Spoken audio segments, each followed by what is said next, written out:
What's going on? Just wanted to make a quick update for the channel. I know I said it was probably gonna die for a year. I no longer think that's the case. I had originally planned to save up cash and just buy something cash without financing it. Not something. If you watched the last video, I was talking about buying a Mercedes G500, an earlier one, like 2002 up, or an F355. But I think I'm going to just take the money I got from selling the S13 and the Tacoma and then just finance the rest. I have half decent credit, so I should be able to get a good rate for a loan. Because I really don't want to take a year off from cars. That kind of like keeps my spirits up, keeps me happy. It's something to do and take my mind off of the health crap that's going on. So I just think it would be better overall for me to just keep doing car stuff, but I'm still gonna keep with the original plan. I have my two dream cars that have been dream cars for a while, which is the G500 and the F355, so I'm gonna keep going after those. I found two that are a few hours from me. One is black, so I'm probably not gonna get that one because I don't like black cars. I feel like it hides the lines. And one is silver. They both have high miles, but that's just what I can afford. A G500 is a G500 and I'm gonna use it as a toy. So I'm not gonna go spend like $70,000+ for what's essentially the same thing. Oh, that fucking hurt. For what's essentially the same thing with just updated interior electronics. It just doesn't make sense. So I'm gonna get the cheaper, higher mileage, older model. So yeah, that's the plan as of right now. I had some credit card debt that I just paid all of it off, and that should be reflected in my credit in the next week or 2 weeks. So once that hits and it's reflected in my credit, it should boost my score even more. And at that point, I will, I know I'm gonna get approved, like my credit's good. It's just, I want the best rate I can get. And to do that, you need to make sure you have like 0 revolving credit card debt. At least that's like the best thing to do. So I'm gonna wait until that hits and it's reflecting on my report. And then I will get the loan all ready to go, and then I'm assuming these dealerships, they're both dealerships, they're not private parties, are still gonna have them by the time my loan goes through, just because they're super high miles and they're still expensive. They're like 25 grand minimum, and you're talking like over 150,000 miles, 18 years old. Like there's not many people that wanna buy that kind of vehicle. They get, I think, 13 miles per gallon mixed, like 10 city and 14 highway or something atrocious. So there's not too many people that are gonna pay that amount of money to buy a G-Wagon, at least the older model. So they'll probably still be there. So I'm not too worried about that, but yeah, that's kind of the plan going forward.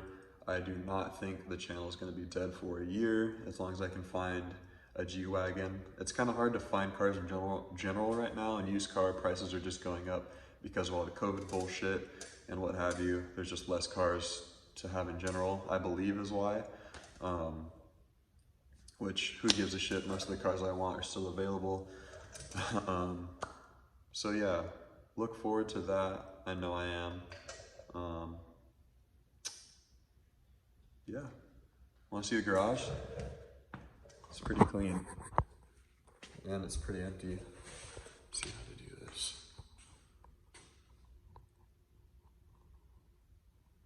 Clean except for the bunnies, huh, buns? Because you guys just fucking fling all your wood chips and hay out past your little barrier here. That's okay. So yeah, can't wait to have something else in the garage again. And can't wait to actually have a dream car. Like, we all have cars that we like, cars that we would like to own. At least I do. And then we have dream cars, ones that we would like to just see ourselves keeping forever, and that's where we want to end things.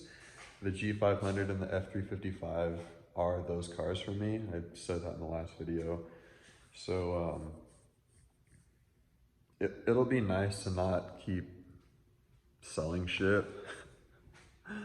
I know it may seem like I enjoy doing that just because I always end up doing that, but honestly, it's like super unmotivating to myself when I do that. The one positive side to that though is I've probably had at least 40 different chassis, and I've been able to work on and gain experience working on all those different chassis and engines and suspension setups. And so I have a lot of experience doing a lot of different things to a lot of different types of vehicles. So that's one thing that that's probably what I'm most happy about regarding my car buying and selling history. Yeah, because not too many people besides like mechanics and car freaks like me can say that they've had the experience of working on that much stuff in such short time. Like, I'm only 28, just turned 28, so yeah. We're at 7 minutes. I'm gonna end the video here. Hope you're doing well. I'm doing the best that I can do. I'm not gonna let it slow me down too much. Just gotta do what you can do with what you have. So yeah. Yeah, hope you're doing well. Hope you're excited that I'll be back sooner than I thought. And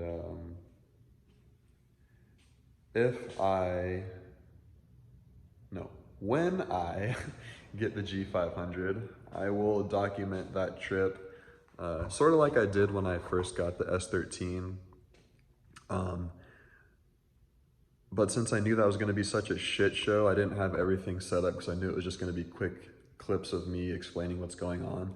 With the G500 and it being a dealership, everything should be a little bit, should go a little bit more smoothly.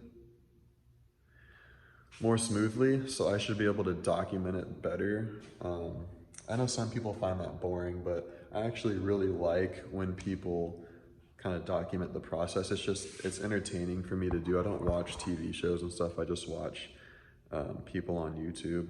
That's more entertaining to me. And also, sorry, I'm gonna keep this going. There's things floating off the top of my head and I wanna get them out. I noticed that as far as G500s go, there aren't that many videos, probably just because not that many people own them, and the people that do own them can't be bothered, aren't even thinking about making YouTube videos about it. So I'm excited to be like the first handful, within the first group, like handful of people that actually make detailed G500 information that's not from like Russia or like Europe, because those guys have a decent amount, but I can't understand what they're saying. Like, it's in some land I'm not familiar with.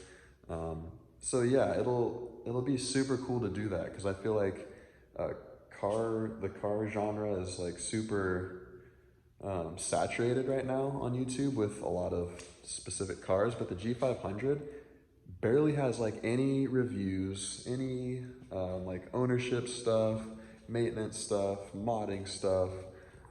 So yeah, it'll be cool. It'll kind of be like the X5 builds I was doing. Like, there were like a handful of people that were doing it, but it was mostly shops and people with like fabrication experience. So I think this will be similar. And it'll be cool because the G500 is a way more capable off-roader.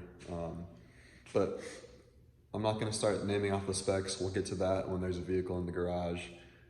Video's at 10 minutes. I'm gonna end it here. Hope you're having a good, what's today, Monday? Yeah, keep on trucking. No, I'm just kidding. Keep moving forward. No, copyright TJ Hunt. Yeah, I'll see you in the next one. We need a slogan. Stop selling cars.